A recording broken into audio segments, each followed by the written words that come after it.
Pourquoi les chats ronronnent-ils ? Le pigeon descend-il vraiment des dinosaures ? Et pourquoi les pieds sentent-ils mauvais ? Les réponses à toutes ces questions et bien d'autres sont dans Science Infuse, le podcast des esprits curieux produit par le studio Biloba. N'attendez pas, cherchez Science Infuse sur votre plateforme d'écoute préférée et retrouvez-moi toutes les 2 semaines en compagnie de Thomas pour développer votre culture générale. À tout de suite.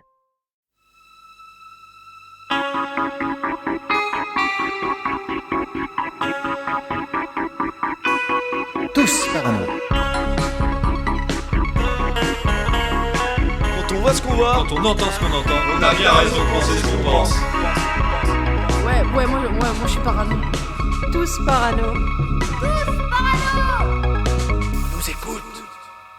Bienvenue dans Tous Parano. Aujourd'hui, on vous parle du plus perfide des complots, les jésuites.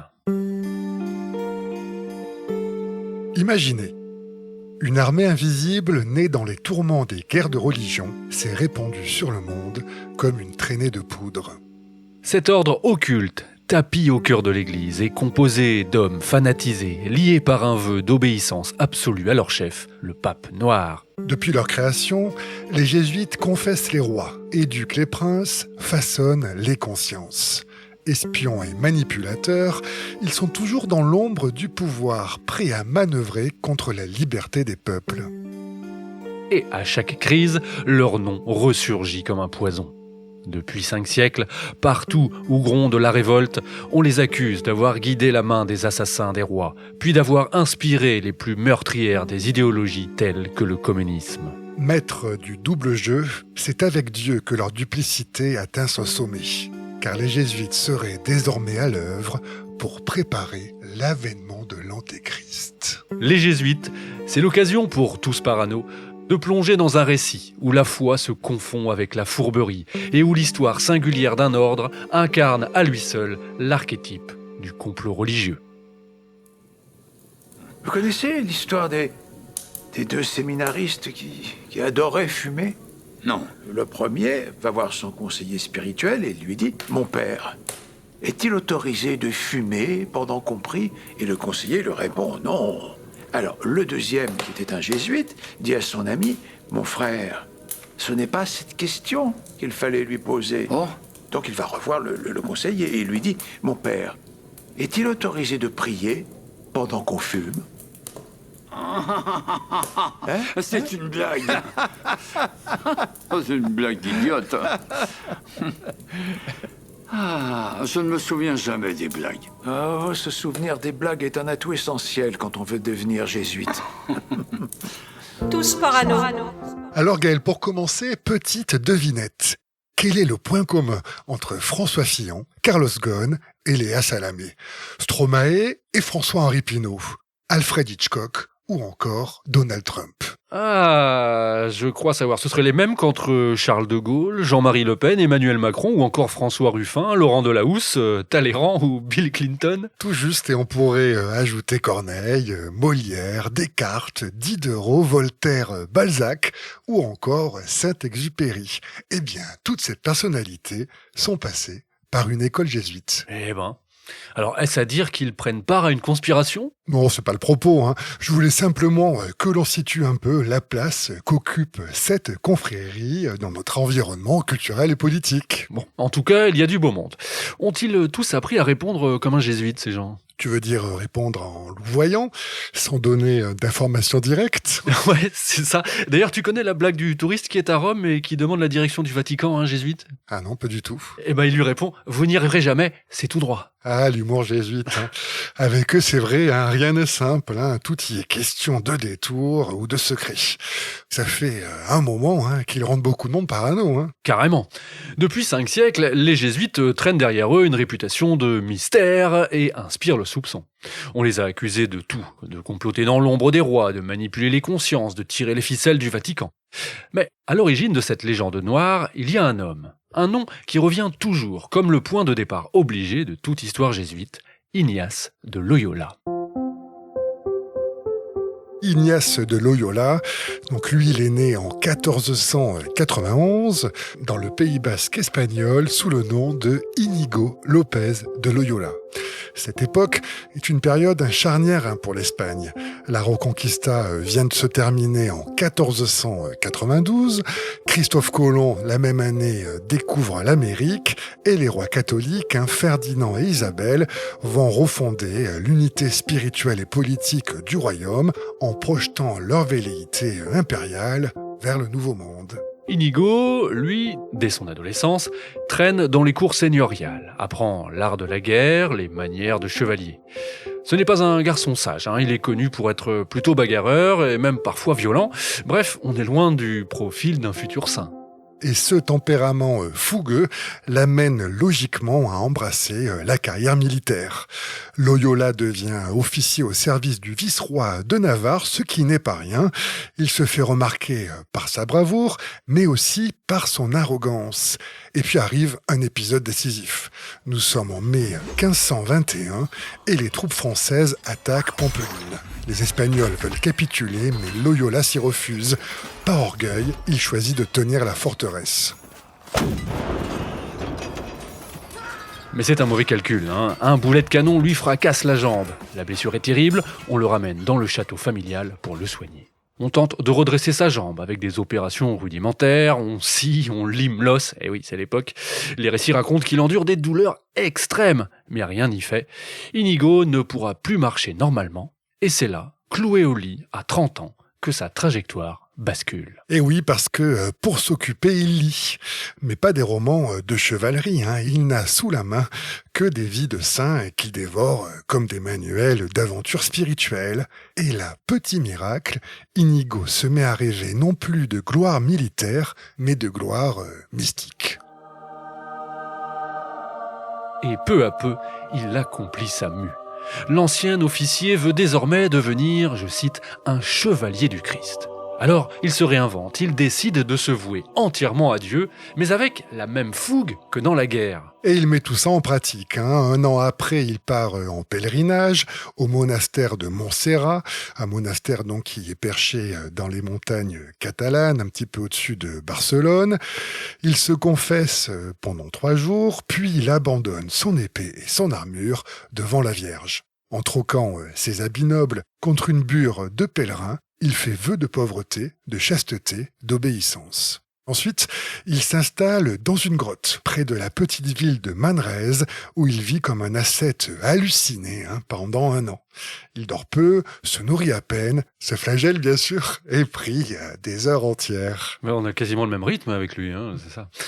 À ce moment-là, il est traversé par contre, lui, de visions. Et c'est là qu'il commence à écrire les premiers éléments de ce qui deviendra ses exercices spirituels. Une sorte de manuel militaire appliqué à l'âme, avec des règles précises pour discipliner l'esprit comme un soldat. Mais ces excès inquiètent. Ignacio connaît d'ailleurs des phases difficiles pendant cette année d'isolement, allant même jusqu'à avoir des idées suicidaires. Malgré tout, et sans neuroleptique, on est à l'époque, il sort renforcé de cette expérience mystique, persuadé d'avoir reçu une mission divine. Et en 1523, il entame un pèlerinage à Jérusalem. Il veut convertir les infidèles, défendre la foi, mais les franciscains qui gardent les lieux saints le trouvent trop exalté et décident de le renvoyer en Europe. C'est un échec donc, mais Loyola n'abandonne pas. Il comprend que pour être écouté, il lui faut parfaire sa formation intellectuelle. Alors, il reprend ses études. On l'a dit, il a plus de 30 ans, donc c'est un âge assez avancé pour l'époque pour faire ça. Mais il apprend la grammaire à Barcelone, puis la philosophie et la théologie à Alcalá et à Salamanque. Et partout, il attire des disciples, surtout des femmes pieuses. Un petit peu comme moi. L'Inquisition se penche alors sur son cas. Loyola est arrêté à plusieurs reprises, interrogé et surveillé. On le soupçonne d'appartenir à un courant mystique qu'on appelle les Illuminés. Tiens donc. À ne pas confondre avec les Illuminés de Bavière. Mais c'est un mouvement tout aussi dangereux aux yeux de l'Église parce qu'il place l'expérience intérieure, la révélation personnelle, au-dessus des dogmes et de la hiérarchie ecclésiastique. Et c'est vrai que son activisme a de quoi inquiéter l'Église. Ses prêches attirent les foules, qui sont fascinées par son ascétisme, et malgré donc les arrestations, malgré les procès, notons-le, Ignacio ne sera jamais condamné.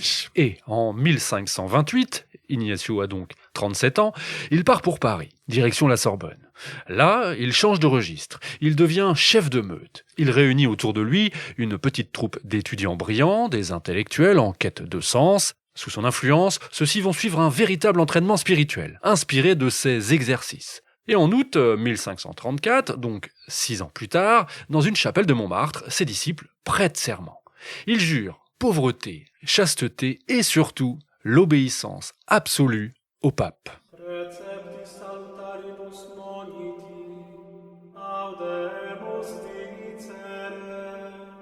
Alors à ce moment-là, l'ordre n'existe pas encore officiellement, mais tout est déjà en place. Un chef charismatique, un noyau d'initiés, une discipline militaire, une obéissance sans faille.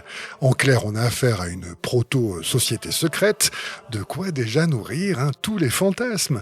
Car avant même d'être un ordre reconnu, les jésuites ressemblent déjà beaucoup à une organisation occulte prête à infiltrer le monde. Tous parano.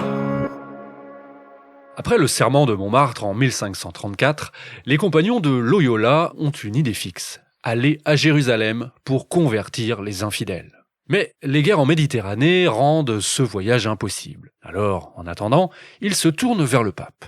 Et c'est là que se joue le destin de l'ordre. En 1540, Paul III approuve officiellement la Compagnie de Jésus par la bulle Regimini Militantis Ecclesiae. C'est le vrai point de départ de l'ordre des Jésuites. Loyola devient le premier supérieur général de l'ordre et ces hommes se considèrent alors comme des soldats au service du pape. Les cardinaux voient d'un mauvais œil cette petite troupe de religieux qui se présentent comme des soldats du Christ, sans monastère, toujours mobiles et prêts à partir en mission. Mais le pape Paul III considère au contraire qu'il s'agit d'une armée providentielle. Il ne faut pas oublier que l'Église à cette époque est affaiblie par la réforme protestante. Et la mission que leur donne le souverain pontife est claire. Il s'agit bien de combattre les réformés par l'éducation et l'évangélisation. Alors sur le terrain de l'éducation, tout d'abord, les jésuites, comme on commence à les appeler, deviennent imbattables. Ils fondent des collèges partout en Europe en ayant recours à une pédagogie, pour l'époque, plutôt moderne. Le résultat ne se fait pas attendre, leur collège attire les élites, y compris dans les pays protestants. Et puis sur le terrain de l'évangélisation, les jésuites se lancent dans des missions à travers le monde entier. Et là, c'est François Xavier, le compagnon le plus flamboyant d'Ignace, qui va devenir la grande figure de l'expansion jésuite en Orient. Oui, François Xavier est envoyé en Asie par le pape et le roi du Portugal, et il débarque d'abord à Goa. Non, c'était pas l'époque encore. En effet, puisque nous sommes en 1542, et là, il évangélise les populations locales, notamment les pêcheurs de perles, et il fonde des communautés chrétiennes qui, pour le coup, seront durables. Et en 1549, il prend la mer, et là, direction le Japon. Quelle aventure, l'Inde, le Japon. Et donc là, anecdote marquante, il débarque habillé en simple missionnaire. Mais il comprend vite qu'on ne l'écoutera pas s'ils ne se font pas dans le décor au Japon. Alors, il adopte le costume des bonzes, il apprend les bases de la langue, il adapte son discours pour convaincre les élites japonaises. Et il ne compte pas s'arrêter là, car le rêve ultime de François Xavier, c'est la Chine. Il la voit, à juste titre, sans doute comme le cœur de l'Asie. C'est un empire brillant qui, s'il se convertissait, entraînerait peut-être tout le continent. Mais François-Xavier meurt en 1552 sur l'île de Changshuan. Il est alors aux portes du territoire chinois, mais il n'a pas pu y entrer.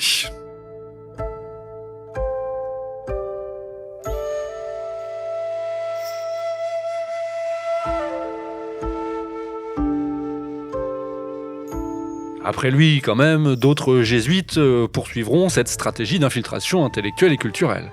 Matteo Ricci, par exemple, devient célèbre, lui, à la cour impériale de Pékin. Il apprend le chinois classique, se fait calligraphe, porte les habits de lettré confucéen et offre aux mandarins des cartes du monde ou des instruments scientifiques européens. C'est une révolution. Les jésuites ne cherchent pas seulement à prêcher, ils s'imposent comme les savants, les traducteurs ou encore des diplomates. Oui, ils vont publier même des dictionnaires, traduire des textes mathématiques, et grâce à eux, les Chinois vont découvrir la géographie et les sciences venues d'Occident. Mais cela, bien sûr, ne va pas que dans un sens. Les Européens, de leur côté, obtiennent via les jésuites les premières descriptions précises de la civilisation chinoise depuis Marco Polo. Bref, l'expansion jésuite en Asie, ce n'est pas l'image caricaturale du missionnaire qui impose brutalement sa foi. C'est au contraire une stratégie de séduction.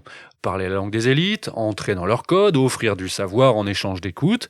Et en Amérique latine, ils vont aussi démontrer cette étonnante capacité d'adaptation. Oui, là-bas, les jésuites deviennent célèbres pour ce qu'on appelle leur réduction, en particulier au Paraguay. Alors de quoi parle-t-on ? Eh bien, de villages organisés où les jésuites regroupent les populations indigènes pour les protéger en fait de l'esclavage imposé par les colons espagnols ou portugais. Oui, si vous avez vu le sublime film Mission, Palme d'Or à Cannes en 86, avec Robert De Niro et Jeremy Irons, vous voyez très bien de quoi on parle. Oui, sans oublier la fantastique musique d'Ennio Morricone, qu'on va peut-être écouter un petit coup là. Un petit coup de pipeau, j'adore ce morceau.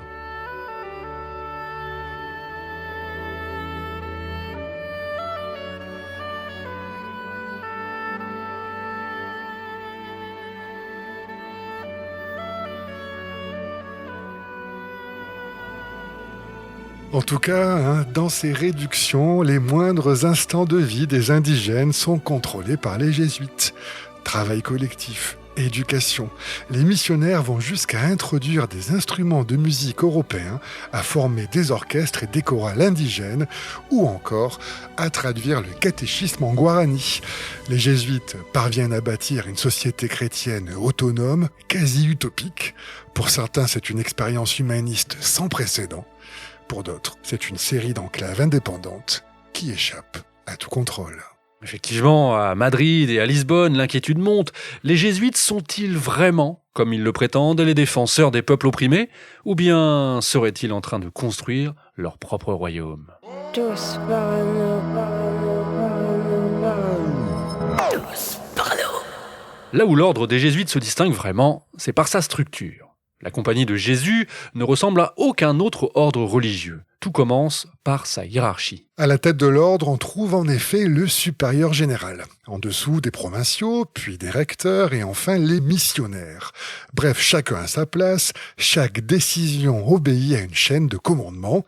Et ça, pour l'époque, c'est révolutionnaire. Là où les moines vivent dans des abbayes plus ou moins autonomes, les jésuites forment, eux, un corps centralisé doté d'une discipline militaire et mobile.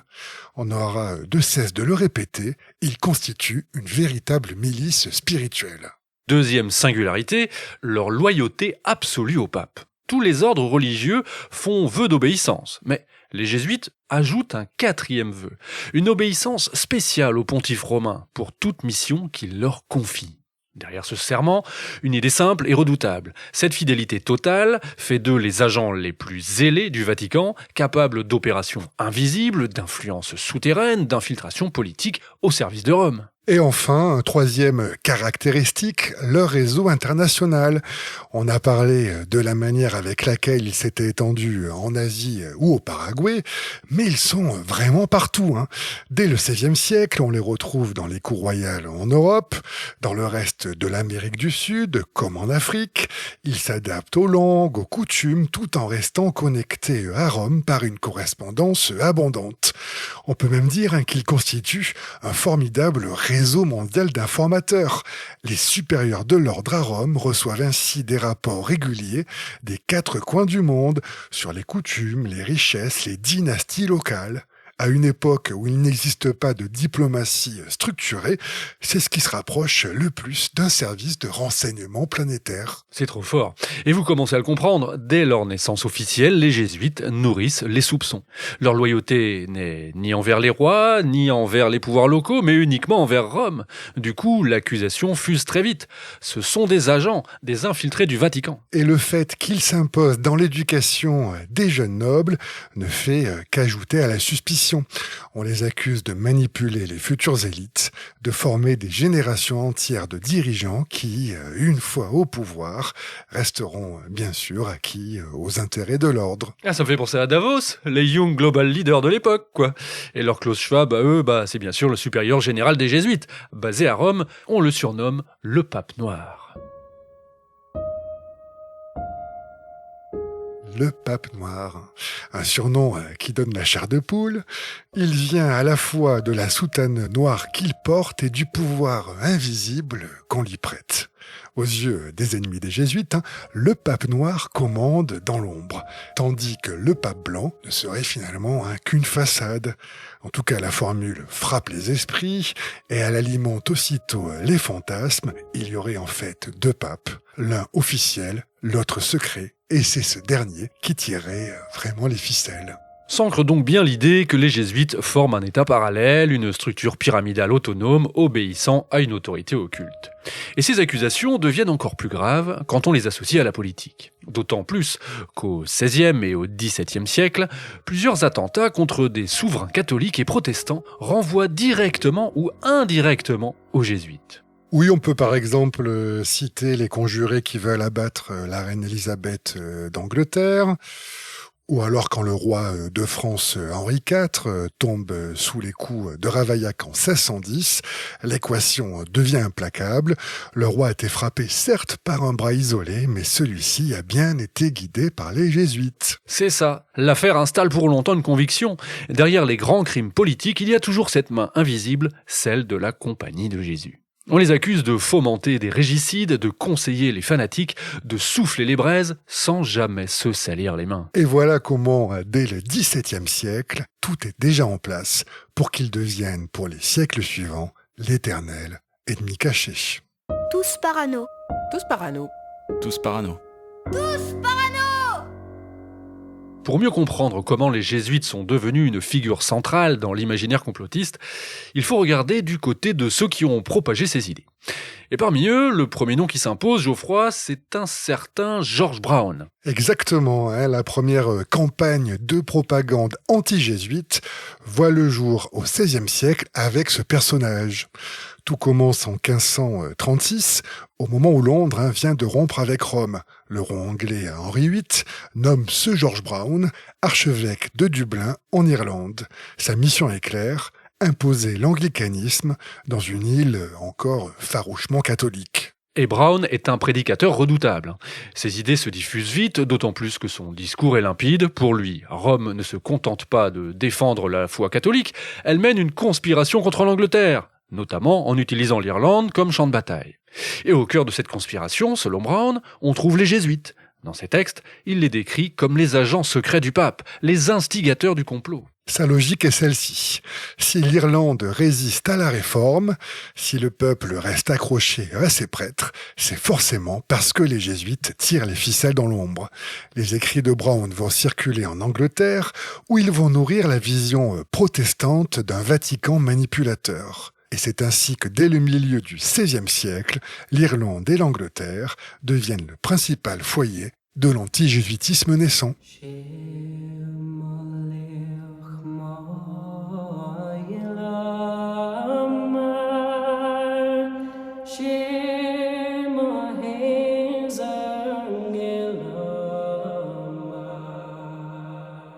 1614. L'Europe entière est en état de tension religieuse. La réforme protestante est bien installée, la contre-réforme catholique menée par les jésuites bat son plein. Et c'est à ce moment-là qu'apparaît un texte mystérieux intitulé « Monita Secreta Societatis Jésus », traduction « Les instructions secrètes de la Compagnie de Jésus ». Alors autant le dire tout de suite, ce texte est selon toute vraisemblance un faux. Mais ça, à l'époque, personne ne le sait. Alors de quoi s'agit-il concrètement, Gaël ? Eh bien, d'un petit livre d'à peine 30 pages, divisé en 17 chapitres, qui décrit les règles secrètes que les jésuites se transmettent à huis clos entre initiés. Au fil des pages, on trouve des consignes internes, jamais destinées donc au grand public, qui prétendent détailler la stratégie globale de l'ordre avec une précision incroyable. Le texte explique notamment que les jésuites doivent infiltrer les cours royales, ils ont pour mission de former les enfants des nobles, de séduire les veuves riches, de manipuler les héritages à leur profit et surtout d'accumuler des secrets compromettants contre les puissants pour mieux les tenir en laisse. Une véritable feuille de route pour conquérir le monde, mais de l'intérieur. Tout ça au nom de Dieu, bien sûr, mais aussi pour la plus grande gloire de la compagnie, je cite. Et c'est ce mélange de cynisme et de ferveur qui donne au texte une crédibilité redoutable. Car le plus vicieux, c'est que tout ça colle parfaitement à la réputation que les jésuites traînent déjà. Bref, ce texte n'invente pas la méfiance, il la cristallise. Alors personne ne sait exactement qui a écrit ces fameuses Monita Secreta. On dit que ce texte vient de Pologne, bien qu'aucune preuve ne soit réellement apportée. Certains avancent l'idée qu'un ancien membre de la compagnie aurait voulu se venger et qu'il aurait livré au monde les secrets de ses frères. En tout cas, ce mystère autour de l'auteur ne fait que renforcer l'aura du document. D'autant plus que les Monita Secreta circulent sous le manteau, passant de main en main dans les cours princières, dans les chancelleries et dans les universités. Chaque lecteur a l'impression de mettre les yeux sur un document interdit, une révélation qui dévoile la vraie nature de cet ordre redouté. Autrement dit, on touche là au fantasme absolu du complotiste, l'accès aux secrets internes d'une organisation ennemie. Et ça marche. Partout en Europe, le texte est réédité, traduit, utilisé comme la preuve éclatante de la conspiration jésuite. Tout ça avant Twitter et QAnon. Bref, c'est l'acte de naissance du mythe moderne des jésuites. On dispose de leur agenda caché et de leurs feuilles de route occultes. Et petite parenthèse, c'est toujours un schéma qu'on retrouvera plus tard dans l'histoire. De nombreux textes reprendront la mécanique inaugurée par les Monita Secreta. Pour ne donner qu'un exemple, bien sûr, les protocoles des sages de Sion, le célèbre faux qui prétend dévoiler le plan des Juifs pour dominer le monde. En tout cas, les Monita Secreta deviennent rapidement la Bible de l'anti-jésuitisme, la fondation de toute la légende noire. Avec ce petit livre sorti de nulle part en 1614, les jésuites deviennent l'incarnation du complot mondial. Tous parano. Il faut pas être parano comme ça. Les Monita Secreta changent la donne. Désormais, on croit tenir entre ses mains le plan secret des jésuites pour conquérir le monde. Le terrain est donc prêt, il ne manque plus qu'une étincelle pour mettre le feu à la poudrière. Et cette étincelle, elle jaillit en 1678 en Angleterre, sous la plume d'un autre imposteur de génie, Titus Oates. Un peu de contexte historique tout d'abord. L'Angleterre de la fin du XVIIe, c'est une vraie cocotte minute. Le royaume est officiellement protestant, mais le catholicisme n'a pas disparu. Il reste vivace, surtout dans l'aristocratie. Et ça inquiète. Le roi Charles II est soupçonné d'être trop indulgent envers les papistes. D'autant plus que son frère, Jacques, est un catholique déclaré. Et c'est dans ce climat que débarque donc ce Titus Oates. Oates, c'est un personnage de roman noir. Médecin raté, étudiant en théologie recalé, il a essayé d'entrer chez les anglicans, puis chez les catholiques, toujours sans succès. Mais il a une arme, le culot. En 1678, il invente de toutes pièces une conspiration. Il dit avoir infiltré les jésuites et avoir découvert leurs plans secrets pour l'Angleterre. Et ces plans, c'est du lourd. Oates prétend que les jésuites vont assassiner le roi Charles II, incendier Londres, libérer les prisonniers catholiques et déclencher une insurrection armée. Tout ça afin de replacer le royaume sous la coupe du pape, bien sûr. Oui, c'est une intrigue totale, calibrée pour faire paniquer tout le pays. Et de fait, ça marche. Il faut dire qu'Oates a le sens du théâtre. Il fait ses révélations devant une commission parlementaire et donne les noms des principaux comploteurs. Il affirme même que les jésuites ont déjà choisi qui sera le nouveau roi, un souverain fantoche à la solde de la papauté, bien sûr. Le Parlement s'enflamme, la presse diffuse ses accusations et très vite, l'opinion est convaincue qu'un complot catholique d'une ampleur jamais vue est en marche. Et les conséquences sont terribles. On arrête des prêtres catholiques et on les torture pour leur faire avouer leur rôle dans ce complot imaginaire. 25 innocents sont exécutés, dont plusieurs jésuites accusés d'avoir organisé l'assassinat du roi, par exemple. Les supplices, bien entendu, sont publics. Des milliers de Londoniens se pressent pour assister à ce spectacle morbide. Tout y passe, pendaison, écartèlement, bûcher. Ça, c'est mon préféré. Londres devient un théâtre macabre où l'on sacrifie des victimes expiatoires pour calmer la peur. Et tout ça, et c'est peut-être le plus fou, ne repose que sur le témoignage finalement d'un seul homme, Titus Oates. Et même si la supercherie d'Oates sera démasquée quelques années plus tard, il sera d'ailleurs jugé pour parjure et condamné, eh bien le mal est fait. Le complot papiste de 1678, comme les historiens vont avoir coutume de l'appeler, laisse une cicatrice profonde outre-Manche. Dans la mémoire anglaise, les jésuites restent associés à l'idée de trahison, de complot permanent contre l'État. Et surtout, cette histoire répétée en boucle et diffusée par une avalanche de pamphlets finit par gagner le continent. Bientôt, la peur des jésuites dépasse les frontières britanniques et devient une obsession européenne, ouvrant la voie à une ère de répression sans précédent. Si le complot papiste a enflammé l'Angleterre au XVIIe, le XVIIIe siècle marque une nouvelle étape, la répression d'États sur le continent. Et tout commence au Portugal. Nous sommes en 1758 maintenant, le roi Joseph Ier échappe de peu à un attentat nocturne alors qu'il rentre de chez sa maîtresse. Classique. Ouais, il était pas en scooter. Les balles manquent leur cible, mais l'affaire choque le royaume. Et l'enquête désigne rapidement les coupables. Il s'agit d'une grande famille aristocratique, les Tavora. Et là, tout bascule. Oui, parce que le Premier ministre portugais, le marquis de Pombal, va transformer ce crime en procès politique. Il déteste les jésuites depuis longtemps. Selon lui, l'ordre constitue un véritable État dans l'État. Alors, le marquis de Pombal va profiter de cette affaire pour faire d'une pierre deux coups. Officiellement, il accuse la famille Tavora d'avoir voulu tuer le roi, mais dans les coulisses, il va désigner les jésuites comme les instigateurs de ce complot. Oui, c'est ça.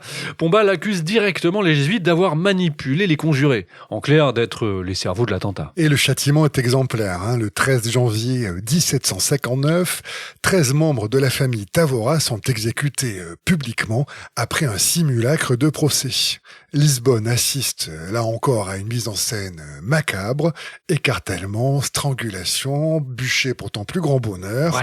Les hommes sont brisés ou décapités, les femmes étranglées avant d'être livrées aux flammes. Si Pombal agit ainsi, c'est qu'il veut frapper les esprits et envoyer un message. Plus personne, pas même la haute noblesse, n'est au-dessus de l'État. L'onde de choc est telle que le Premier ministre peut enclencher la deuxième étape de son plan, et ce sans résistance. Il va maintenant s'en prendre à toute la compagnie de Jésus. Exactement. En septembre 1759, le marquis de Pombal signe un décret d'expulsion générale.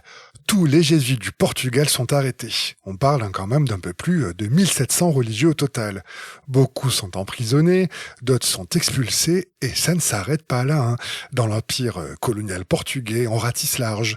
Au Brésil, en Angola, en Inde, les collèges et les missions sont fermés. C'est une purge totale. Oui, parce que Pombal y va à fond. Il confisque tous les biens jésuites, leurs terres, leurs bibliothèques et bien sûr leurs revenus. Il publie des pamphlets où il les accuse d'avoir formé un royaume indépendant au cœur des colonies. Et aux yeux de l'opinion portugaise, les soupçons séculaires semblent d'ailleurs confirmés. Les jésuites sont bien plus que des enseignants ou des missionnaires. En tout cas, plus personne n'ose alors en douter. Tous parano. Moi, je suis parano. Après le Portugal, c'est la France qui entre en scène.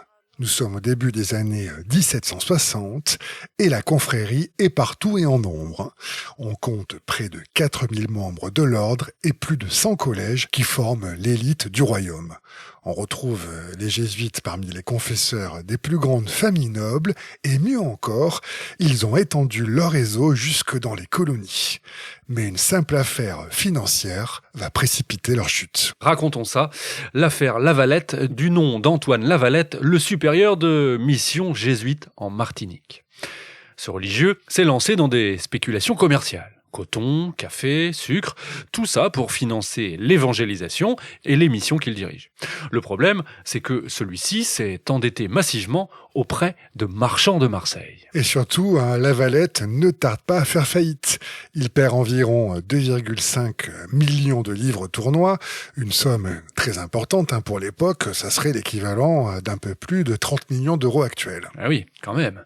De nombreux négociants influents et plusieurs maisons de commerce, dont certaines parmi les plus établies de la place de Marseille, se retrouvent alors entraînés dans la banqueroute de ce missionnaire. Oui, les répercussions sont considérables, puisque des dizaines de marchands et d'investisseurs locaux perdent l'essentiel de leur fortune. Des familles entières se retrouvent ruinées, incapables de rembourser leurs propres créanciers. Et surtout, la confiance dans les transactions liées aux colonies chute brutalement. Les commerçants lésés intentent un procès. non pas contre La Valette, mais contre les jésuites, dans leur ensemble, puisque les biens sont censés être collectifs, oui c'est vrai, au sein de l'ordre. Et c'est comme ça donc que l'affaire devient nationale.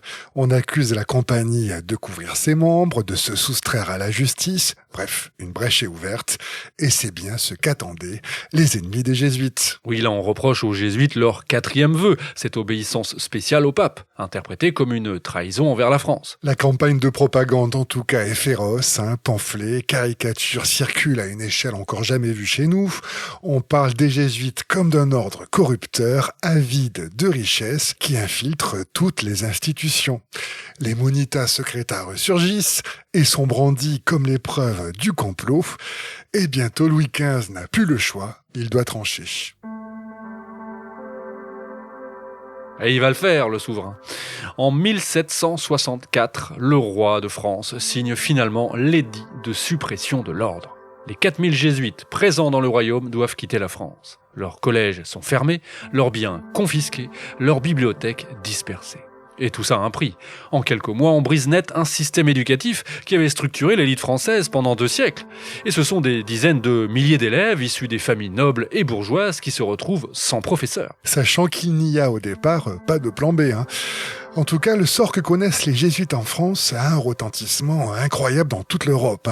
Si un roi très chrétien comme Louis XV bannit les jésuites, c'est qu'ils sont indéfendables. Et par un effet de contagion, la Compagnie de Jésus va connaître un destin similaire dans l'autre grand royaume catholique du continent, l'Espagne. Eh oui, l'Espagne. Et ce n'est que 3 ans plus tard que ça va se passer. Ça va devenir le nouveau théâtre de la répression anti-jésuite. En 1767, donc, le roi Charles III, influencé par ses ministres, prend une décision radicale. Expulser tous les membres de l'ordre. Officiellement, on les accuse d'avoir fomenté les émeutes populaires contre les réformes fiscales et politiques menées par le roi. Ils doivent donc quitter l'Espagne. L'opération est menée comme une action militaire. Dans la nuit du 2 avril 1767, les soldats reçoivent l'ordre secret d'agir simultanément dans tout le pays. Les consignes sont claires. Encercler les collèges, réveiller les jésuites en pleine nuit, les arrêter sans explication afin de les embarquer de force. Aussi incroyable que cela puisse paraître, écoutez bien, l'Espagne se débarrasse en quelques heures d'un ordre vieux de 2 siècles. Avant même le GIGN, quoi. C'est vraiment des techniques incroyables. Et les chiffres sont vertigineux. Environ 6000 jésuites sont arrêtés d'un seul coup. On les entasse dans des charrettes, puis on les déporte par bateau vers les États pontificaux. Certains meurent en mer, malades ou affamés. D'autres sont débarqués brutalement sur des côtes où personne ne les attend. C'est une rafle gigantesque, parfaitement coordonnée, qui frappe non seulement la péninsule ibérique, mais aussi les colonies espagnoles. Mexique, Pérou, Philippines, les missions au Paraguay qui faisaient la fierté de l'ordre sont également démantelées. Tout à fait. En une nuit, l'Espagne a transformé l'accusation de complot en verdict d'État. Pour justifier cette répression aux yeux de ses sujets, le roi Charles III publie alors un décret étrange. On y parle vaguement, je cite, de raisons graves et urgentes connues du roi seul. Balèze. Une formule qui alimente encore plus les spéculations. Si le roi n'a pas pu dire en détail ce que les jésuites tramaient, c'est que leur complot devait être monstrueux. La légende noire se renforce ainsi, avec toujours cette aura de mystère. Et comme au Portugal et en France, le régime espagnol confisque tout. Les terres, les collèges, les bibliothèques. En moins d'une décennie, la Compagnie de Jésus a donc été bannie d'une grande partie du vieux continent. Les plus grandes monarchies catholiques sont parvenues à briser cette pieuvre, à couper ses tentacules partout où elle s'était étendue. Et pour l'opinion, l'affaire est entendue. Si on les a chassés avec une telle violence, c'est bien qu'ils représentaient une menace mortelle.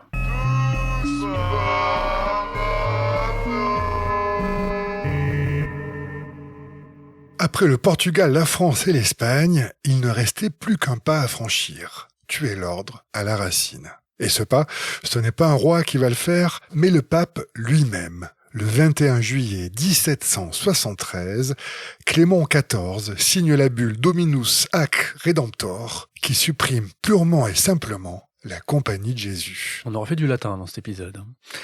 C'est un geste presque impensable. Le pape efface d'un trait de plume l'ordre le plus puissant de la contre-réforme qui regroupe les missionnaires du monde entier. Il faut dire que Clément XIV est acculé. Les royaumes d'Espagne, de France et du Portugal font pression sans relâche sur le Vatican pour qu'il dissolve lui aussi l'ordre. Alors, après des années de tension, Clément XIV cède. On raconte qu'en apposant sa signature, il aurait murmuré « J'ai signé ma mort ». Et de fait, oui, il mourra l'année suivante. En tout cas, du jour au lendemain, les jésuites disparaissent de la carte officielle de l'Église. Incroyable. Leurs collèges ferment, leurs missions sont abandonnées, leurs biens sont confisqués donc partout dans le monde. Au total, c'est plus de 20 000 jésuites qui sont dispersés aux 4 coins de l'Europe et du monde. Pour l'opinion publique, c'est une sorte d'apothéose.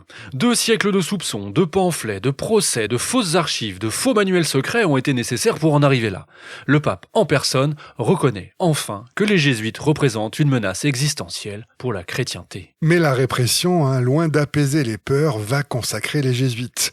En détruisant la compagnie de Jésus, les monarchies et le pape vont donner paradoxalement corps au mythe qu'ils prétendaient dissiper. Eh oui, comme d'habitude dans Tous Parano. Malgré leur suppression, les jésuites vont continuer de hanter l'imaginaire. Et c'est d'abord le fait d'un homme, un écrivain français nommé Nicolas de Bonneville. Celui-ci publie en 1788, à la veille de la Révolution donc, un pavé qui va marquer les esprits. Son titre, « Les jésuites et leurs poignards brisés par les maçons ». Dans cet ouvrage, Bonneville dresse le portrait d'un ordre qui, même dissous par le pape, continue d'agir en sous-main. Les jésuites, d'après lui, n'auraient pas disparu.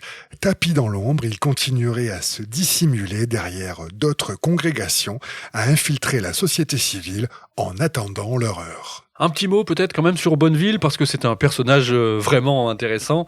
Journaliste, franc-maçon, proche des cercles pré-révolutionnaires, il est passionné, lui, par les sociétés secrètes.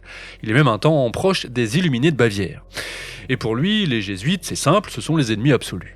Dans Les jésuites et leurs poignards brisés par les maçons, son livre, il compile anecdotes, rumeurs, histoires anciennes sous la forme d'un grand récit, celui d'un ordre caméléon qui survit à toutes les persécutions, qui se réorganise sans cesse et qui tire encore les ficelles, même quand on croit l'avoir détruit. Et ce qui est fou, c'est que son délire complotiste finit par tomber juste. La compagnie de Jésus, officiellement supprimée en 1773, n'a jamais vraiment disparu. À l'abri des regards, elle a continué d'exister, protégée par des souverains qui refusent d'appliquer la bulle papale. Ce noyau clandestin va assurer la survie de l'ordre. Autrement dit, ce que Bonneville dénonce comme une conspiration, existe bel et bien. Et c'est ce paradoxe qui rend son livre explosif. Sans le vouloir, il transforme la méfiance en certitude. Avec lui, les jésuites deviennent une société secrète immortelle, indestructible, toujours prête à renaître. Et là, on atteint une certaine perfection du mythe, car vous le savez sans doute, si vous avez l'habitude de nous écouter, toute théorie du complot repose sur ce ressort. Même si on les traque, même si on les interdit, même si on les détruit, ils continuent de sévir, repliés en secret dans les interstices du pouvoir.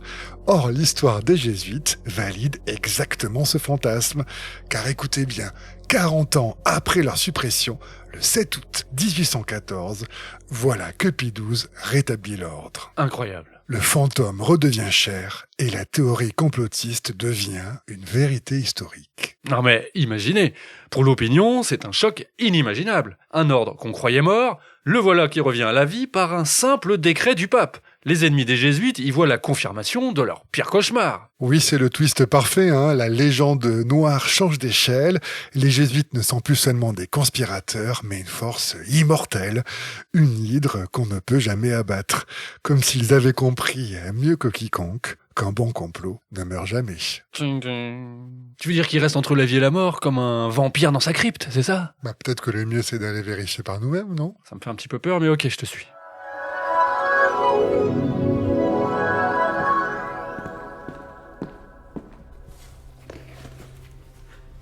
Tu penses vraiment que mettre une robe de jute pour s'introduire dans une école jésuite, c'était nécessaire ? Écoute, il faut se fondre dans le décor. D'ailleurs, remets ta capuche, s'il te plaît. Ridicule, ça protège rien. J'ai froid sous ce truc, c'est plein de courant d'air. Mais enfin, personne t'a demandé de te mettre à poil en dessous non plus, Ouais, je sais pas, je l'ai senti comme ça. C'est mon côté celte, quoi. N'importe quoi. Bon, regarde, je crois que ça c'est la salle des archives. Waouh, il y en a du papier. T'as vu tous ces rayonnages ? Des centaines de mètres. Ouais, trouver la preuve d'une conspiration, ici ça va pas être évident, c'est comme chercher une aiguille dans une botte de foin. Ouais, c'était un peu ton idée. Enfin, allons-y au hasard. Tiens, ce dossier par exemple. Approche ta lampe. C'est quoi ça? Que des factures d'intendance, cahiers, bougies, charbon, fil, de la laine, des planches, des clous. Ouais. Des planches et des clous, bien bizarre. Tiens, regarde ce dossier-là, il est rougif. C'est sûrement un signe. Ouais, vas-y. Attends, vas-y. Oula. Il est couvert de poussière. Alors, qu'est-ce que c'est, ça? On dirait des copies d'étudiants. Attends, mais ça, c'est... Ben, regarde. C'est une copie de Voltaire. Ah, tiens. 4 sur 20 en latin. Eh ben, il n'y a pas qu'en philosophie, qui peut mieux faire, j'ai l'impression. Bon, je me demande si on est au bon endroit, en fait. C'est une école. Qu'est-ce que tu veux qu'on trouve ici? Le secret des secrets? Je sais pas, mais moi, je veux pas partir les mains vides. Tiens, regarde, là, cette chemise noire avec du vieux papier jauni. Oui, on voit. Là. Tiens, ce sont des recettes. Regarde, pâté en croûte, boudin aux olives. Chut, quelqu'un arrive. Éteins ta lampe. Mais qu'est-ce que tu fous? Je cache les preuves. Mais quelle preuve? Le boudin, c'est pas illégal que je sache, et en plus, on n'a rien volé. Mais tu t'étouffes en plus, mais quelle idée de manger du papier sans eau. Bon, attends, reste là, Je vais chercher du secours chez les jésuites, il y en a forcément un qui a fait médecine. Tous parano, tous parano, tous parano. Au XIXe siècle, l'anti-jésuitisme change de forme. À cette époque, l'Europe s'enflamme pour les révolutions, où la liberté et la raison deviennent des idéaux.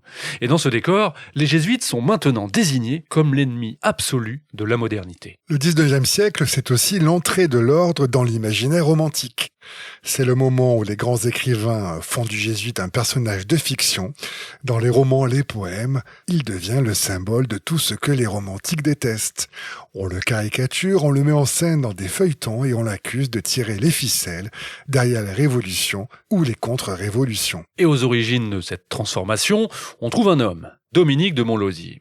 Ancien monarchiste, rallié à la Révolution, puis exilé sous l'Empire, il fait son retour en France sous la Restauration après l'avènement de Louis XVIII. Et là, Dominique de Montlosier publie un pamphlet qui fait grand bruit. Il est intitulé « Mémoire à consulter sur un système religieux et politique tendant à renverser la religion, la société et le trône ». Bon, c'est peut-être pas le roi des titres, mais en tout cas, ça va faire son effet. Nous sommes en 1826. Montlosier frappe fort, il faut dire.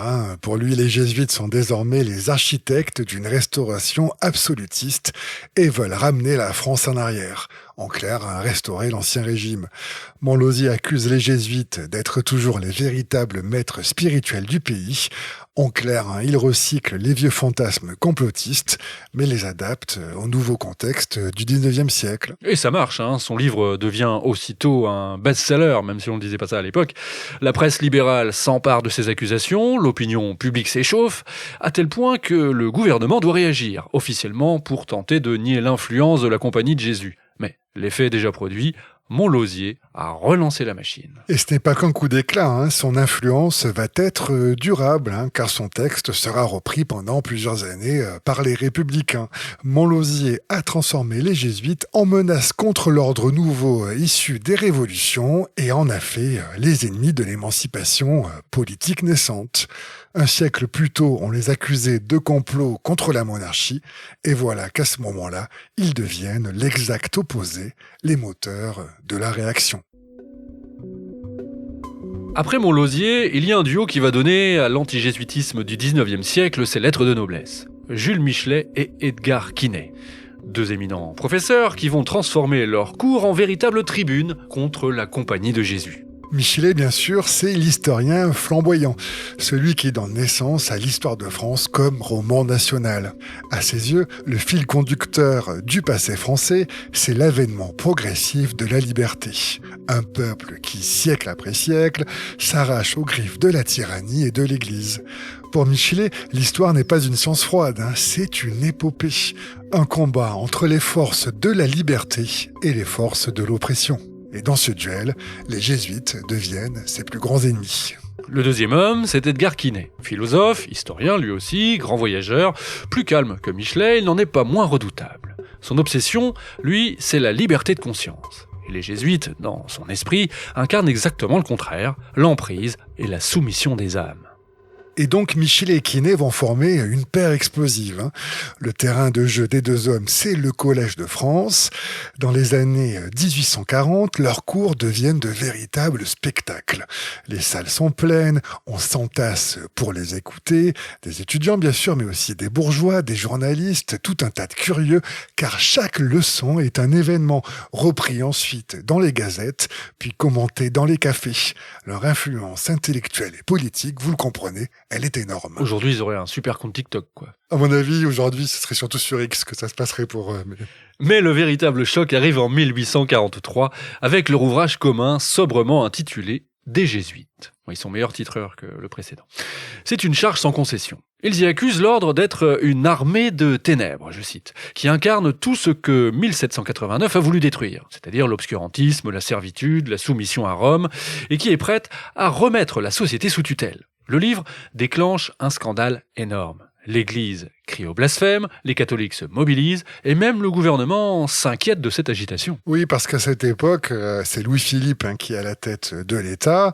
La monarchie de Juillet est fragile et le roi redoute l'agitation libérale, c'est-à-dire un ensemble des mouvements politiques et intellectuels qui réclament davantage de liberté publique et une limitation finalement réelle du pouvoir monarchique. Alors quand Michelet et Quinet déchaînent l'opinion contre les jésuites, eh bien c'est la panique, au point que le pouvoir décide de suspendre leurs cours au Collège de France. C'est une sorte de censure à peine déguisée, mais c'est trop tard. L'anti-jésuitisme romantique a trouvé ses héros et la presse a déjà massivement propagé leur discours. Malgré la censure, les idées de Michelet et de Quinet traversent les frontières. Leur livre des Jésuites est traduit partout en Europe. En Allemagne, en Italie, en Belgique, les libéraux citent les deux professeurs du Collège de France comme des prophètes.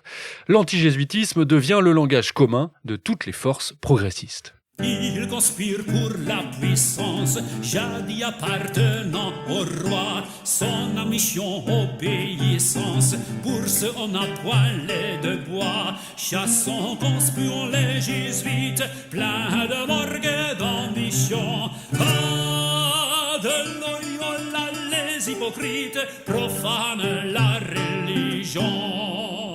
C'est dans ce climat que notre écrivain va reprendre le flambeau, mais cette fois dans un registre encore plus spectaculaire, le roman feuilleton. Eh oui, en 1844, l'antigésuitisme quitte les pamphlets pour entrer dans la littérature populaire. Eugène Sue publie Le Juif errant, un feuilleton diffusé chaque jour dans le journal Le Constitutionnel, 247 épisodes dans lesquels les jésuites deviennent les grands méchants. C'est ça, sous la plume d'Eugène Sue, les jésuites apparaissent comme une société secrète maléfique, prête à tout pour s'emparer des héritages, pour manipuler les familles et écraser les faibles.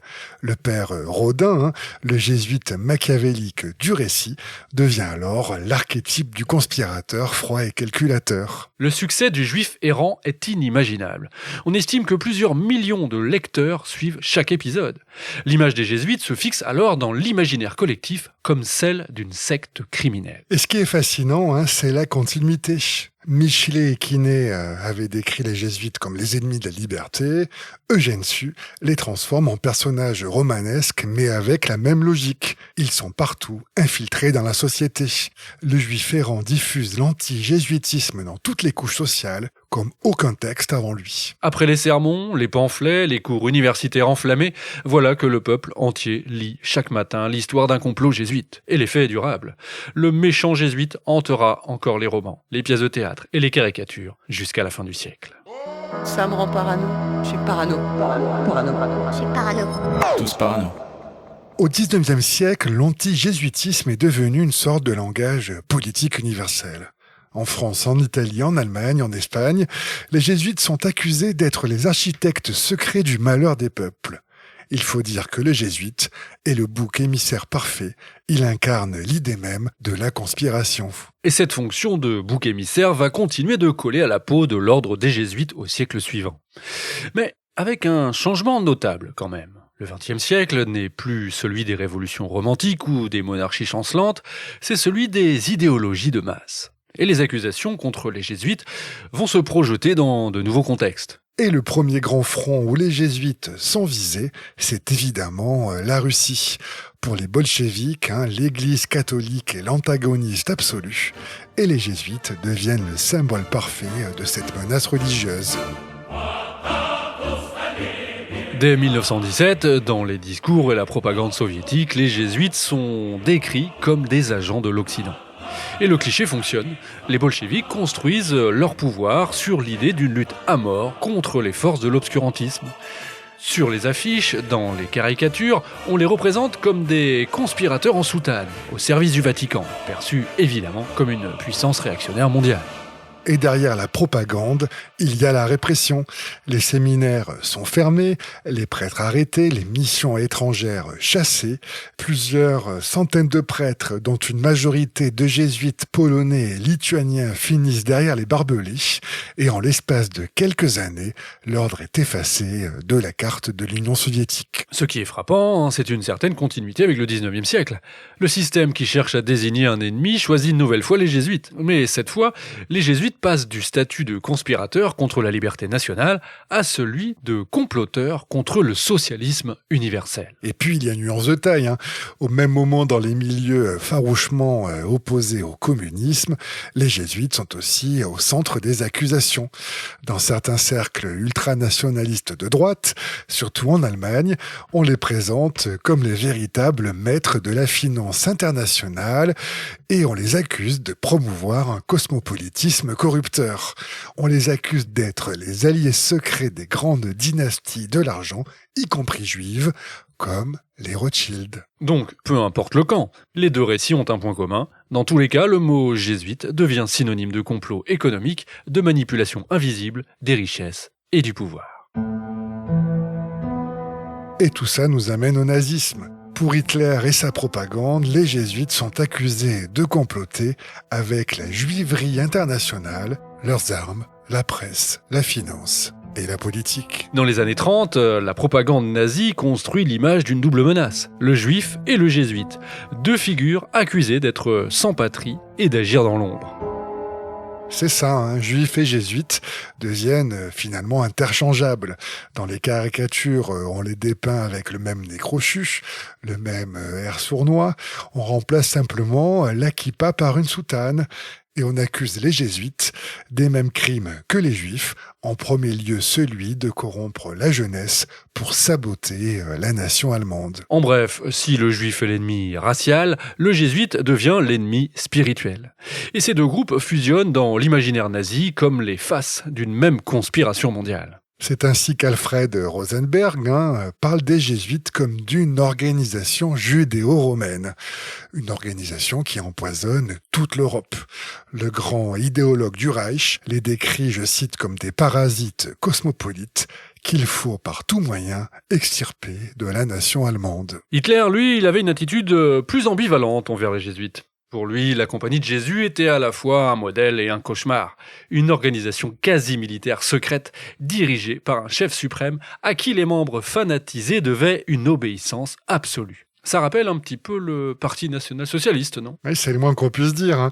Hitler craignait la Compagnie de Jésus parce qu'il y reconnaissait finalement les ressorts de sa propre puissance. Dans l'imaginaire nazi, les jésuites deviennent presque des rivaux organisationnels, une secte qui, dans sa structure, ressemble étonnamment, comme tu le mentionnais, au parti, bien qu'elle obéisse à un tout autre chef, celui-ci en l'occurrence siège à Rome. Oui, c'est le pape. À partir de là, la logique est implacable. Le régime nazi se devait de se débarrasser de cet ordre rival. En 1941, plus de 500 établissements, collèges, noviciats, séminaires sont fermés de force. On estime qu'environ 600 prêtres jésuites allemands sont arrêtés par le régime à ce moment-là. Le cas le plus connu est celui du père Rupert Meyer à Munich. Lui, c'est une figure charismatique puisqu'il dénonçait dans ses sermons les nazis dès les années 30. Par la suite, il a été arrêté à plusieurs reprises, interdit de parole et puis interné dans un monastère. Alors Meyer est un exemple, mais il y en a d'autres. Un peu plus tard au camp de Dachau, c'est 400 jésuites qui trouveront la mort. Tous parano, tous parano, tous parano. La Seconde Guerre mondiale a laissé l'Europe exsangue. Les jésuites ont payé un lourd tribut, on vient de le dire, persécutés par les nazis, étouffés par les communistes, et avec la libération débute un tout autre chapitre de leur histoire. Eh oui, parce que le monde, il a changé. On n'est plus dans une Europe où l'Église domine les consciences, on est dans une Europe qui s'éloigne petit à petit de la religion chrétienne. Et dans ce paysage, les jésuites deviennent à la fois les symboles de la vieille Église réactionnaire et dans le même temps, ce qui peut apparaître à nouveau comme un paradoxe, les suspects d'une infiltration progressiste. Et ça, c'est toute l'ironie de la seconde partie du XXe siècle. Pour certains, les jésuites sont accusés d'être les gardiens d'un catholicisme conservateur. Mais pour d'autres, ce sont des agitateurs qui utilisent la religion pour propager l'idée révolutionnaire. Et l'exemple qui condense parfaitement cette ambiguïté, c'est celui d'Alighiero Tondi. Un jésuite italien, professeur à la Grégorienne, l'université pontificale romaine, qui constitue par ailleurs le centre intellectuel de l'Église, Tondi, un homme qui va se retrouver au cœur d'une intense polémique. Et oui, tout dans sa trajectoire faisait du frère Tondi un soldat modèle du pape. Jusqu'à ce qu'arrive ce jour où l'on découvre qu'il était en réalité un espion soviétique. Et les circonstances de la découverte de son double jeu sont incroyables. Alighiero Tondi est surpris en flagrant délit, en train de dérober des documents confidentiels dans la chambre forte des archives secrètes du Vatican. C'est incroyable. Pour les sympathisants communistes, Alighiero Tondi devient un trophée. La preuve que l'ordre le plus rigide de l'Église peut basculer dans le camp de la Révolution. Si même un jésuite choisit de rallier les idées de Marx et d'abandonner Dieu, c'est que la doctrine communiste possède une force irrésistible. Bref, vous le comprenez, chacun projette ses obsessions sur lui. Traître ou héros, Tondi n'est plus un homme, il se transforme en symbole. Et le Parti communiste italien le comprend parfaitement. Après sa défection, Alighiero Tondi est propulsé sur le devant de la scène. On l'exhibe comme une prise de guerre. Il épouse Lisa Dioua, pharmacienne et militante marxiste, et le couple devient une vitrine idéale. Lui, l'ancien jésuite, elle, la militante convaincue, ensemble, ils enchaînent conférences, articles, et interviews. Mais le Parti communiste italien n'intègre jamais Tondi au sein du noyau dur de ses dirigeants. Une fois le scandale passé, le jésuite repenti perd sa valeur politique et sa trajectoire d'abord éclatante se ternit. Oui, le contraste est cruel. Dans les années 50, son nom glace Rome. On le surnomme la taupe rouge du Vatican. Mais dans les années 60 et 70, il n'est plus qu'un militant de second plan, auteur de quelques ouvrages, mais qui n'auront pas un grand écho. Et il finit par disparaître de la vie publique, puis meurt finalement en 1984, presque oublié. Ironie tragique, lui qui avait incarné le spectre de l'ennemi intérieur, disparaît dans un silence assourdissant. Tous parano. Alighiero Tondi n'est pas une exception. Dans les décennies suivantes, d'autres jésuites vont eux aussi se rapprocher du communisme, non pas par militantisme politique, mais au nom d'une réflexion théologique profonde. Oui, entre les années 60 et 80 en Amérique latine, des jésuites choisissent d'unir les évangiles et le marxisme, la promesse du salut et l'analyse révolutionnaire de la société. Ils deviennent les figures centrales de ce qu'on va appeler la théologie de la libération. Des prêtres qui prennent parti pour les pauvres, qui dénoncent les dictatures et prêchent un christianisme révolutionnaire, quitte à faire scandale au sein du clergé. Parmi eux, citons Gustavo Gutiérrez Merino, un dominicain péruvien qui en 71 publie Théologie de la libération, le livre fondateur de ce mouvement. Mais du côté jésuite, la figure la plus marquante, c'est Ignacio Ellacuría, recteur de l'Université d'Amérique centrale à San Salvador. Un intellectuel brillant qui défend l'idée que la mission de l'Église, c'est de se mettre du côté des opprimés. Mais en 1989, en pleine guerre civile au Salvador, l'armée décide de frapper un grand coup. Dans la nuit du 16 novembre, un commando entre dans l'université de San Salvador. À l'intérieur, il trouve Ignacio Ellacuría et 5 de ses confrères jésuites. Ils sont abattus froidement, à bout portant, dans les jardins du campus. L'accusation est claire. Ces prêtres soutiennent la guérilla marxiste. En réalité, ce qu'ils prêchent, c'est une médiation en vue d'une sortie négociée du conflit. Mais pour les militaires, ce magistère moral pèse trop lourd dans la balance. D'où le fait qu'ils choisissent de faire taire ces voix dissidentes par le sang. Au matin, les images des cadavres des jésuites alignés sur la pelouse font le tour du monde. Le symbole est fort, des hommes d'église ont payé de leur vie leur engagement aux côtés des pauvres. Et finalement, le sang versé confère une aura de martyr à ceux qui survivent et poursuivent le combat. Parmi eux, il y a Ron Sobrino, un autre jésuite salvadorien qui théorise à son tour l'option préférentielle pour les pauvres. Mais s'ils sont admirés par les uns, ils sont vus par les plus conservateurs comme des renégats. En fait, la simple existence de ces jésuites, adeptes de la théologie de la libération, suffit à diviser et à alimenter la suspicion. S'agit-il de chrétiens révolutionnaires ou de révolutionnaires déguisés en chrétiens ? Mais le plus fou, c'est que dans le même temps, à l'extrême gauche, on les soupçonne exactement de l'inverse. Des militants marxistes purs et durs les accusent d'être des agents du Vatican, des infiltrés du système, qui utilisent le discours révolutionnaire pour mieux ramener les masses dans le giron de l'Église. Oui, c'est exactement ça. Pour la droite, ils sont trop rouges, mais pour la gauche, ils ne le sont pas assez. Et c'est là qu'on retrouve encore la logique que l'on a aperçue à plusieurs reprises. Pour les régimes autoritaires, ils sont le fer de lance du complot communiste. Pour les révolutionnaires, ils restent les gardiens d'un ordre religieux réactionnaire. Dans tous les cas, ils sont toujours accusés d'un double jeu. Vous êtes tous parano. Cette suspicion de double jeu ne vient pas seulement de l'extérieur du clergé. Elle s'est aussi nourrie de voix issues de l'intérieur même de l'ordre, et l'exemple le plus spectaculaire, c'est celui de Malachi Martin. Ah, Malachi Martin, c'est un roman à lui tout seul. Né en Irlande en 1921, il entre chez les jésuites à 18 ans et est ordonné prêtre en 1954. Brillant polyglotte, il parle une douzaine de langues, paraît-il, il gravit les échelons à une vitesse fulgurante. À Rome, il devient professeur de langue sémitique à la grégorienne, l'université pontificale romaine dont tu parlais tout à l'heure, Geoffroy, et repéré par les plus hauts dignitaires de l'Église, il devient l'assistant du cardinal Béat, le plus proche conseiller du pape Jean XXIII. Autant dire que Martin se retrouve au cœur du pouvoir. Et ça tombe à pic, puisque c'est à ce moment-là que survient le fameux Concile Vatican II. Et c'est là que tout bascule. Malachi Martin assiste à tous les débats, et très vite il en sort convaincu que l'Église s'engage sur une pente dangereuse. Pour lui, Vatican II, ce grand rassemblement ouvert par le pape entre 1962 et 1965, qui est censé adapter l'Église au monde moderne, ne ravive pas la foi, mais dilue au contraire le dogme catholique dans les idéologies du siècle, le marxisme, le progressisme et l'œcuménisme. D'où l'expression « un Malachi ne profite jamais ». Bon. Pour manifester son désaccord, Malachi Martin décide alors de claquer la porte de la Compagnie de Jésus.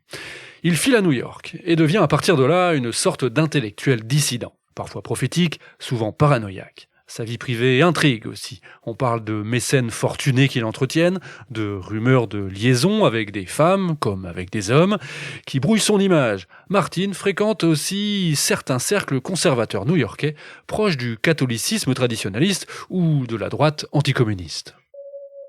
Mais il franchit une autre frontière dans les années 1990.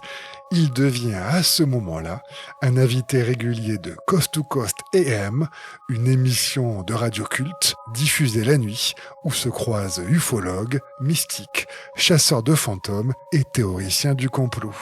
Et là, Malachi Martin parle de conspiration vaticane, d'exorcisme, d'apocalypse imminente, de la haute érudition des bibliothèques romaines aux ondes américaines. Il opère une mue improbable qui nourrit son aura de personnage insaisissable.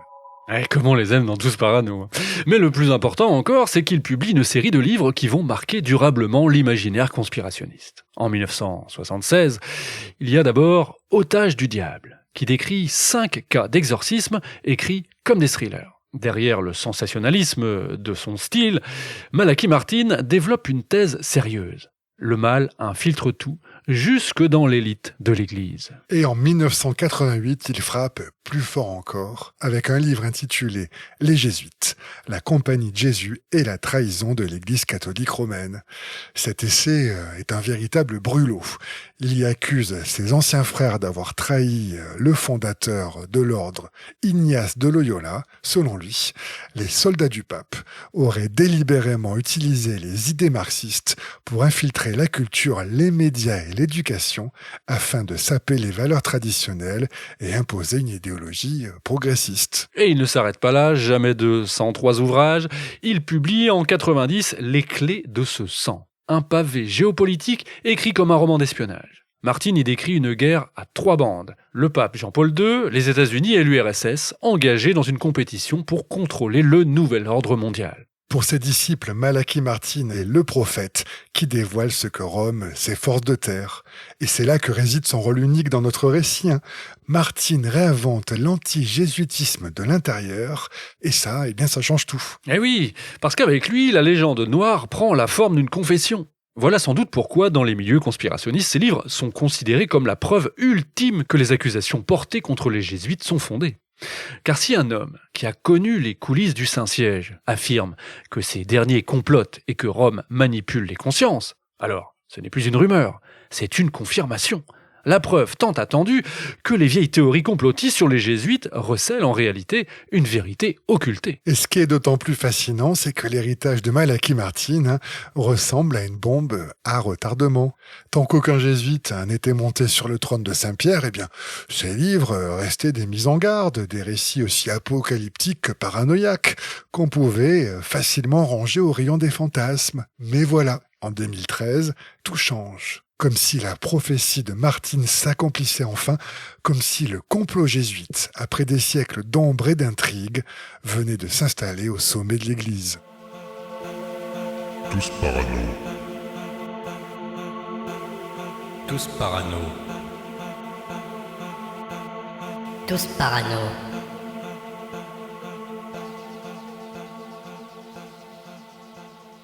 Et vous pouvez le suivre en direct. Les rideaux de ce balcon sont en train de s'ouvrir et on devrait donc découvrir dans les secondes qui viennent, les minutes qui viennent, le nom du nouveau pape.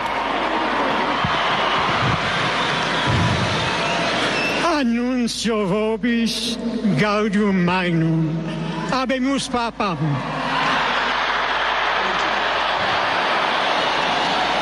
Eminentissimum Dominum Georgium Marium, Sancte Romani Ecclesiae Cardinalem Bergoglio, qui sibi nomen imposuit Franciscum.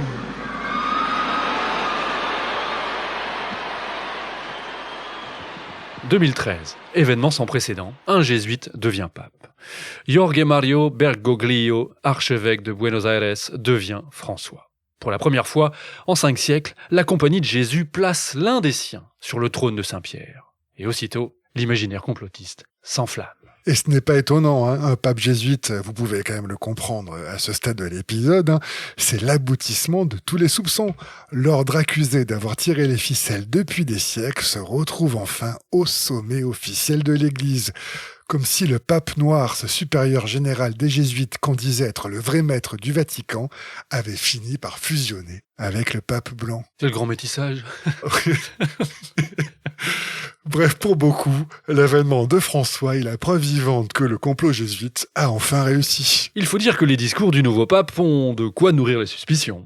François arrive avec un discours nouveau où il est question de migrants, de climat, d'écologie intégrale, de justice sociale. Aux yeux de ses détracteurs, ça ressemble plus à un agenda mondialiste qu'à un programme religieux. Et la fracture est nette. Le nouveau pape est particulièrement clivant. D'un côté, François séduit les milieux progressistes. Il devient finalement l'icône d'une gauche tendance tiers-mondiste. Un pape qui dénonce le capitalisme sauvage, qui critique les murs et les frontières. Mais pour les conservateurs, le ressenti est bel et bien différent. Le nouveau pape instrumentalise l'évangile pour justifier l'immigration massive et il ignore le sort des chrétiens persécutés, notamment dans le monde arabo-musulman. De quoi faire exploser les théories sur Internet. Certains disent que François est franc-maçon. On lit aussi qu'il aurait été choisi par un conclave manipulé par des réseaux financiers. Les noms Rothschild et Rockefeller sont invoqués. En clair, c'est toute la vieille imagerie des grandes familles bancaires qui ressurgit pour donner l'impression que le pape jésuite est l'élu d'une oligarchie mondiale.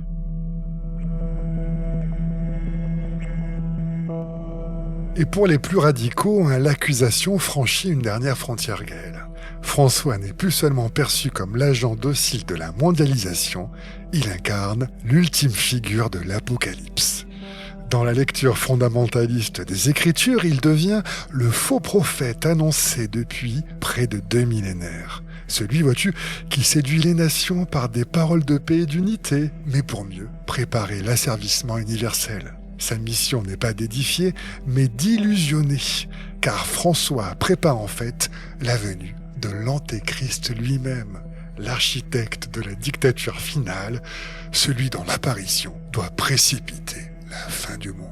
Une lecture apocalyptique qui n'est pas si marginale que ça en plus.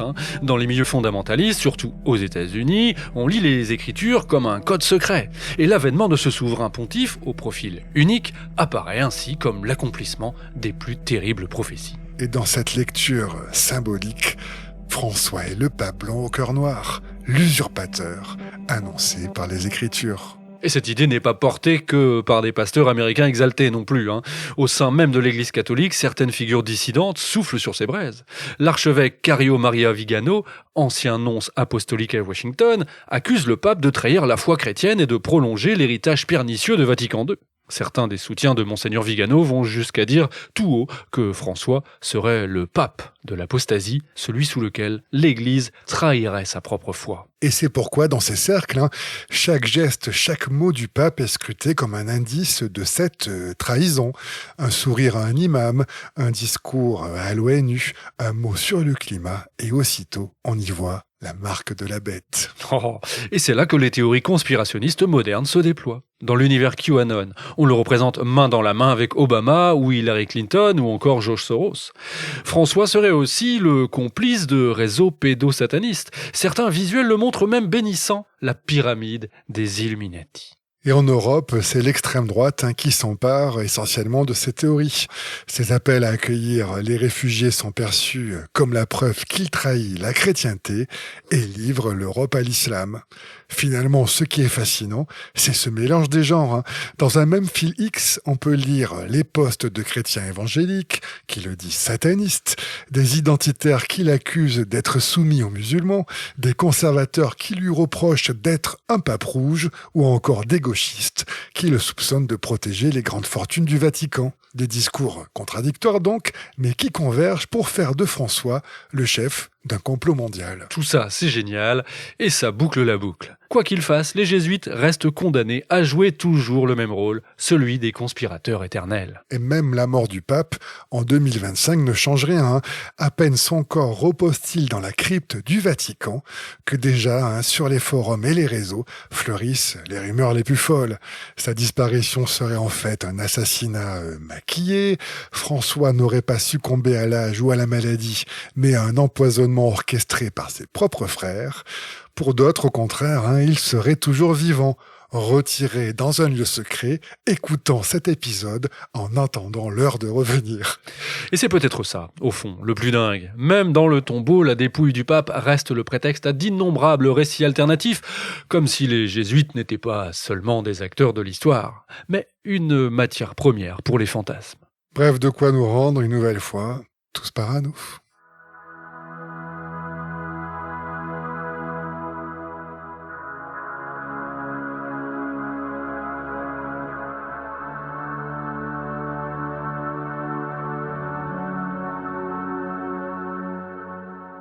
Nous l'avons vu, depuis leur fondation au XVIe siècle, les jésuites n'ont cessé d'alimenter l'imaginaire complotiste.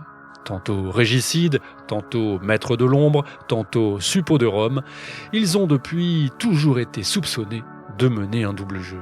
Et ce qui frappe, c'est la plasticité de ce mythe. Chaque époque a inventé son complot jésuite. Les monarchies du XVIIe les voyaient comme des fauteurs de troubles, les Lumières les présentaient comme des ennemis de la raison, les nationalistes du XIXe siècle en ont fait des saboteurs de la liberté des peuples, quand les idéologues du XXe siècle y ont vu l'avant-garde d'un impérialisme caché ou de la subversion communiste. Et aujourd'hui, avec des figures comme le pape François, ils incarnent pour certains les architectes secrets d'un nouvel ordre mondial. Mais il nous faut quand même concéder une chose. Si les jésuites ont inspiré autant la méfiance, c'est aussi qu'ils ont offert eux-mêmes toutes les conditions de ces soupçons. Dès leur fondation, avec leur discipline militaire, leur chef surnommé le Pape Noir, ils ont cultivé l'image d'un pouvoir parallèle. Pas étonnant alors qu'on les accuse d'être un État dans l'État. Et puis, comme on a pu le constater, leur histoire est pleine d'ambiguïté. Les jésuites ont toujours évolué auprès des puissants, confesseurs des rois, conseillers des princes, éducateurs des élites. Ils chuchotent depuis leurs origines à l'oreille de ceux qui décident, et ce jusqu'à aujourd'hui. Alors, ce n'est pas forcément la preuve d'un complot, mais ça s'en rapproche. Et surtout, comment s'étonner qu'un ordre qui contrôle l'éducation des classes dirigeantes apparaît comme les maîtres silencieux des coulisses. Et à cela s'ajoute leur goût du secret. Les jésuites ne se sont jamais dotés de règles écrites, il faut le dire. Leurs ennemis ont vu la preuve que l'ordre fonctionnait comme une société secrète. Et quand des textes comme les Monitas Secreta ont surgi, ceux-ci ont rempli ce vide tout en collant parfaitement à l'imaginaire collectif. Et puis, il y a leur arme la plus redoutée, leur capacité à s'implanter partout. Les jésuites ont été et continuent d'être présents aux 4 coins du monde, cosmopolites, polyglottes, capables de s'adapter à toutes les cultures. Leur présence sur tous les continents a rendu possible l'idée même d'un complot mondial. Voilà pourquoi les jésuites restent éternellement suspects. Leur puissance intellectuelle et leur organisation secrète donnent corps à toutes les obsessions. Car en définitive, même sans complot, leur manière d'exister ressemble à un complot. Oui, d'une certaine manière, ils ont toujours incarné cette figure inquiétante, celle des hommes de l'ombre qui, sans jamais apparaître en pleine lumière, semblent tenir entre leurs mains le destin des peuples. Peut-être est-ce là, au fond, leur vrai secret. Ne jamais avoir eu besoin de réellement comploter pour que le monde entier soit persuadé qu'il complote. Et voilà, une nouvelle fois de quoi nous rendre tous parano. Allez, on se retrouve très vite avec un prochain épisode. Ça, c'est manipulation et manipulation. De toute façon, on saura jamais.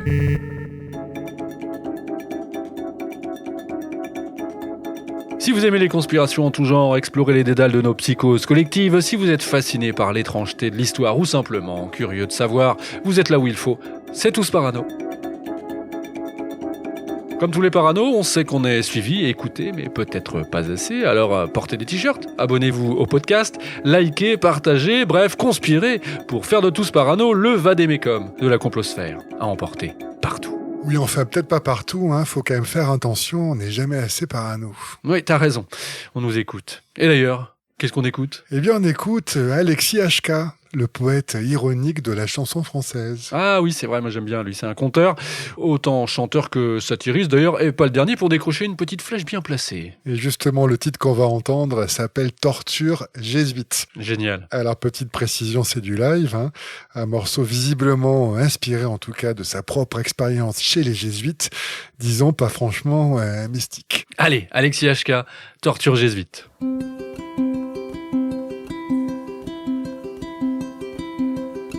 On m'a mis une claque et j'ai tendu l'autre joue. On m'a mis une autre claque et j'ai tendu l'autre joue. On m'a remis une claque et j'ai tendu l'autre joue. J'ai dit je vous pardonne mais ça fait beaucoup. Torture jésuite, c'est la multiplication des pains. Torture jésuite, ça fait mal mais ça fait du bien, Quand j'étais encore petit, j'ai rencontré Jésus-Christ. Il dormait au-dessus de mon lit. Et papa m'a expliqué qu'il nous avait tous sauvés, moi mais aussi le reste de l'humanité. Torture jésuite, il a souffert tant et tant. Torture jésuite, que tu te dois de souffrir tout autant. On m'a mis à l'internat chez les frères de Haute-Croix. C'est un peu comme en enfer, mais ici-bas. On m'appelait la nausée et je riais de bon cœur pour servir la volonté du Seigneur. Torture jésuite, on m'enferme et puis j'attends. Torture jésuite, mais j'ai dû faire quelque chose de méchant, très méchant. Dieu nous aimait tant qu'il a donné son fils unique. Dieu nous aime tant qu'il donne au monde son enfant. Dieu nous aimait tant qu'il a donné son fils unique. Dieu nous aime tant qu'il donne au monde son enfant. Oh mais oh, vous êtes pas bien de parler des jésuites comme ça, ils vont vous tous supprimer. Ah